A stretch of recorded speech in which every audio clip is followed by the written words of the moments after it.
Homo erectus manusia yang paling power setakat ni lagi. Dari sudut ketahanan dia, sebab fosil tertua Homo erectus 2 juta tahun dahulu. Sampai yang terakhir lebih kurang 200-300 lah, 300 itulah. So maksud dia orang hidup lagi lama daripada kita. Fosil tertua kita 300,000 tahun. Maksud dia daripada 300,000 tahun dahulu sampai sekarang baru 300,000 je. Manusia Homo sapien kita. Oh, so kita baru sampai dekat muka surat. Saya bayangkan sejarah dunia ni, katakanlah ni 100 muka surat. Pembentukan bumi lah, katakan muka surat 1 lah. Pembentukan bumi. Bumi terbentuk lebih kurang 4.5 bilion. Kehidupan pertama lebih kurang 3.5 bilion lah. 1 bilion tahun lebih kurang untuk hasil kehidupan. Dan lebih daripada separuh kehidupan yang ada dekat bumi ni cuma kehidupan simple. Satu sel, macam biasa-biasa macam tu. Sampailah satu tahap tu dia melompat lebih kurang 500-600 lebih lah juta tahun dahulu, barulah jadi kompleks. Separuh muka surat barulah datang kehidupan kompleks. Muka surat kita ni sebenarnya muka surat terakhir. Dunia moden ni bukan takat muka surat terakhir, kita dekat titik terakhir tu daripada keseluruhan sejarah dunia kehidupan yang sangat panjang tu lah. Kita ni sikit je, kita ni baru datang, new player. Itulah.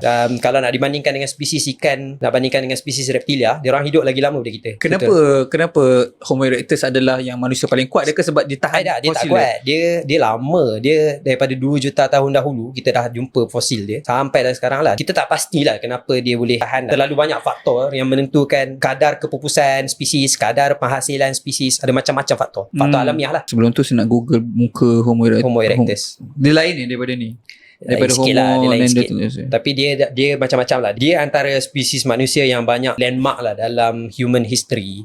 Dia bukan menjumpai lah, dia menghasilkan satu teknologi senjata yang kita panggil Acheulean tool. Dulu macam spesies manusia yang lebih archaic lah, lebih lama sikit daripada erectus, Homo habilis, dah start buat macam batu Homo habilis pula. Homo habilis tu dia macam lagi primitif sikit lah. Dia buat Oldowan tool ni macam senjata yang macam kalau kita tengok kat museum kan, batu-batu yang macam nak nampak macam ni bukan senjata, ni batu biasa je. Tapi batu yang ditajamkan sikit dekat hulu dia tu. Tapi lama-lama bila sampai Homo erectus, dia orang tambah baik teknologi tu. Nama dia teknologi Acheulean. Dia tajamkan lagi, dia lagi perkemaskan teknologi tu. So teknik pemburuan mereka ni lebih macam advance lah. Dan teknologi ni dia tak macam genetik. Genetik pada mak kena turun anak secara vertikal lah. Tapi teknologi ataupun budaya dia horizontal. Dia boleh pergi daripada satu spesies manusia ke spesies manusia yang lain. So spesies macam Homo neanderthal apa semua, dia ambil guna Acheulean punya teknologi daripada Homo erectus ni. So dia boleh gunakan untuk dia tambah baik pula teknologi pemburuan mereka lah.